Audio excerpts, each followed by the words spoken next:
Gimana sih rudal balistik itu bekerja? Kita mulai dari definisi.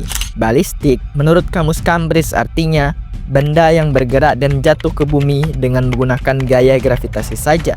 Jadi, rudal balistik itu pada sebagian besar waktu terbangnya hanya mengandalkan gaya gravitasi bumi dengan lintasan parabola. Tapi, sebelum nebeng gravitasi, rudal harus melewati tahap peluncuran awal atau disebut boost phase.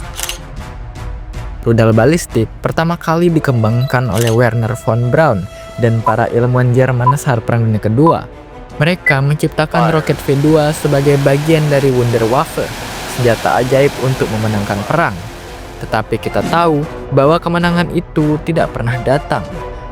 Setelah Perang Dunia Kedua, ilmuwan Jerman diperebutkan oleh Soviet dan Amerika Serikat untuk mengembangkan roket mereka sendiri. Von Braun sendiri menjadi arsitek utama pengembangan Saturn V, roket yang mengirimkan manusia ke bulan. Di samping program luar angkasa ini, Amerika juga mengembangkan rudal balistik seperti Minuteman III, rudal antar benua yang mampu membawa holodeck nuklir menyeberangi benua dalam hitungan menit.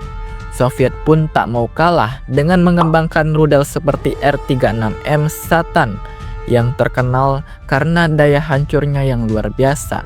Rudal balistik dapat diluncurkan dari berbagai platform. Di darat, rudal balistik kebanyakan diluncurkan lewat silo-silo rudal yang tertanam di bawah tanah karena lebih aman. Tetapi ada juga opsi yang lebih mobile, yaitu diluncurkan dari kendaraan militer. Dan jika ingin lebih tersembunyi, ada opsi laut. Rudal balistik dapat diluncurkan dari kapal selam yang sangat sulit dideteksi. Setelah diluncurkan, rudal akan didorong oleh tenaga roket menuju ketinggian yang telah ditentukan. Mesin roketnya bisa berbahan bakar cair maupun padat, tetapi umumnya berbahan bakar padat karena lebih stabil dan dapat disimpan lama. Agar rudal bisa terbang sesuai lintasan yang ditentukan, dikembangkanlah Inertial Navigation System atau INS yang gunakan giroskop, akselerometer, dan timer.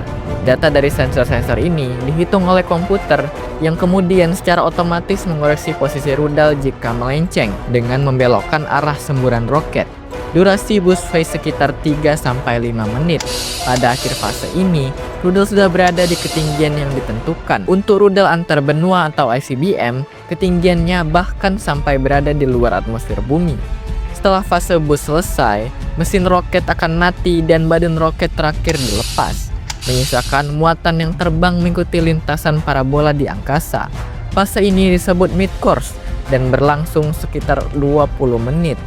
Nah, sebenarnya teknologi memungkinkan saja rudal balistik dibuat mengorbit penuh keliling bumi, memungkinkannya menyerang target di sisi manapun dunia. Tetapi hal itu dilarang oleh Outer Space Treaty pada tahun 1967. Jadi rudal balistik hanya mengikuti lintasan parabola suborbital saja.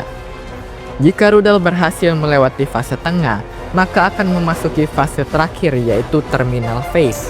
Saat rudal masuk kembali ke atmosfer bumi, rudal akan meluncurkan muatannya melalui re-entry vehicles atau RV. Biasanya sekarang satu rudal bisa membawa banyak RV, memungkinkannya menyerang beberapa target sekaligus. Muatan dalam RV-RV ini tentu saja adalah holodeck nuklir, meskipun bisa saja berupa bom konvensional atau senjata biologis.